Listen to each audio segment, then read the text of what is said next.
الأعزاء، تابعنا الشوط الماضي وكان الحضور لدستور محمد بن سالم أبو ظفيرة مسجل التوقيت الأفضل 3 دقائق 9 ثواني.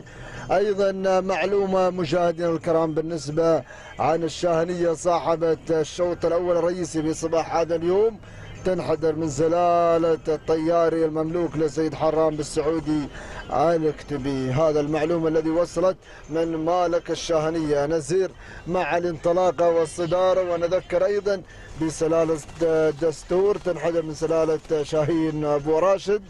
أيضا نسير مع المقدمة والصدارة شاهين للسيد حمد بن مسلم بالزفنة. أما المركز الثاني يتواجد أيضا الحاضر مع شعار محمد بن خلفان بن كراز،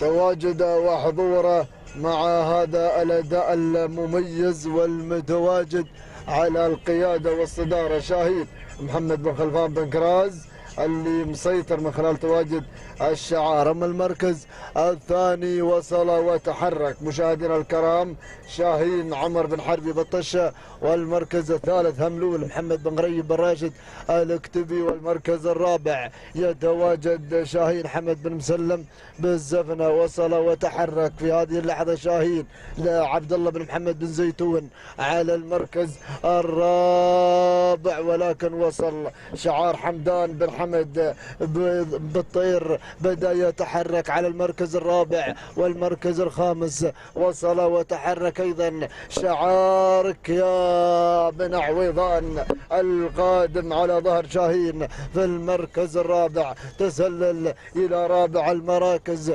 ولكن المقدمة الصدارة المركز الأول المسيطر بهذا الأداء المسيطر شاهين سعيد بن مطر بن محمد بن كراز السبوسي على مقدمة هذا الشوط بالمركز الأول مسيطرا بهذا الأداء. المركز الثاني لسيد محمد بن سهيل بن عويضان العامري على المركز الثاني، والمركز الثالث لسيد محمد بن سهيل إذا بن عويضان في ثاني المراكز، والمركز الثالث لسيد عبد الله بن محمد بن زيتون، ولكن بن كراز لا زال على المقدمة، لا زال على الصدارة على المركز الأول. سعيد بن مطر بن كراز مسيطرا على قيادة هذا الشوط ومسيطرا على البداية وعلى المركز الأول. الله يا سلام، شوف المقدمة، شوف البداية، تحرك على الصدارة، انطلق على قيادة هذا